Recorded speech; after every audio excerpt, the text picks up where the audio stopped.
This is MMT Part 2, the failed assumption of a government we do not have. And this is our economy, an infinite loop of interactions and possibilities. And this line represents the government's spending policy from zero to extreme. This line represents its tax policies, also from zero to extreme. Before any decision was ever made on spending and taxes, the government had a balanced budget.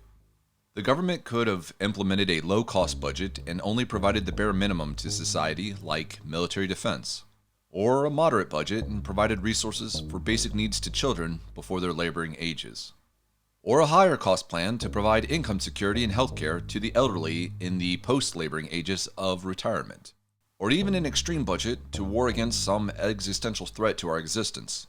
But over the years, we should have been able to arrive at some sort of agreement on our base plan that approximates our collective shared values as a society, with a certain level of spending and taxation.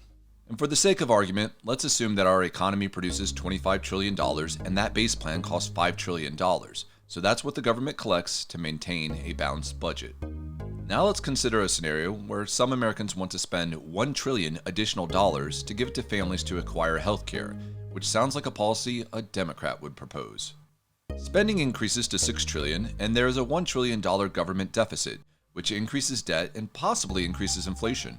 Or maybe it doesn't because there were unemployed healthcare workers. It's impossible to know the exact outcome because of the infinite number of possibilities that could occur.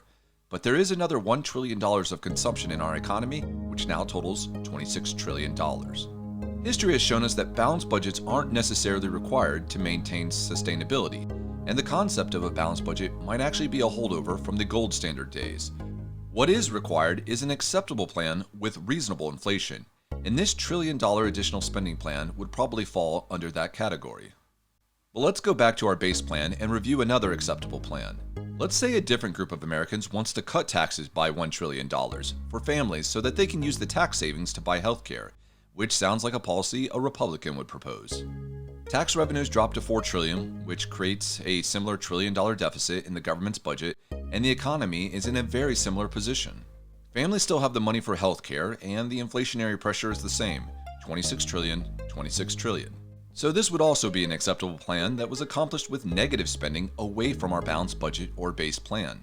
Accepting that tax cuts are a form of government spending is more of a cerebral exercise than positive spending, but important for reasons that'll be explained later.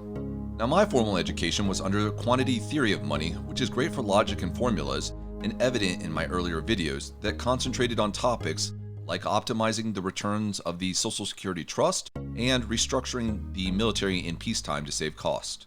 And then somebody turned me on to modern monetary theory, which is more unconstrained and abstract. In this video titled Modern Monetary Theory: The Flaw, I review how our legacy tax codes could be used by one generation to shift taxes to another, which is why I have shifted to topics like showing that the debt limit is absurd and reducing fraud by closing the tax gap.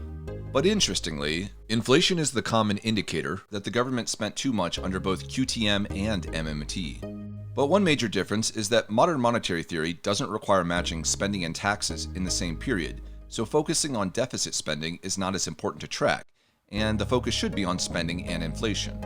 But this creates an issue with our chart. We can't have lower negative spending to capture the impact of additional tax cut legislation, because that's a double negative and would mean the exact opposite, which would be increased taxation. So that needs to be changed so that we can have higher negative spending. And this needs to be changed to show that tax policies too far removed from our base plan are extreme and would likely generate unacceptable inflation. And something interesting happens. The most American base plan is the one of most compromise and the least party specific. But if society isn't able to formulate and agree upon a base plan that captures our shared values, we won't have a reference point to identify if it is excessive negative spending on tax cuts or excessive positive spending on program outlays that is too high and causing inflation, which was the indicator under both theories that we spent too much on something and the sign that we no longer have an acceptable plan with reasonable inflation. Which brings me to my second critique of modern monetary theory. The assumption that there is a homogeneous, centralized government equipped with sufficient human capital to both understand the long-term implications of their decisions and the ability to put short-term political agendas aside to fairly and reasonably address inflationary environments, without pointing fingers of blame at each other, a government we surely do not have. So I figured out the structure of a unified federal tax system to resolve that shortfall, which I explain in this playlist, and will elaborate on in a future one, along with how Americans could grade and tell if government spending was beneficial to society or just creating money and granting tax breaks under its monopolistic power. But the important thing to take away from this video is that if we have an agreed upon and acceptable American base plan of services that will collectively provide to all the citizens of our society with a certain level of spending and taxation, any spending away from that plan, whether it was negative on tax cuts or positive on spending outlays, could be inflationary. And should it rise to the level of unacceptable, it would be necessary to review the entire spectrum of government spending to know where we went wrong. Because MMT is correct that a government that borrows in its own currency can't go bankrupt financially, but it can go bankrupt morally and find itself in a position with insufficient human capital and political willpower to do what is now necessary. I'm Stephen Paluga with WatchGuard Capital. Invest your time wisely.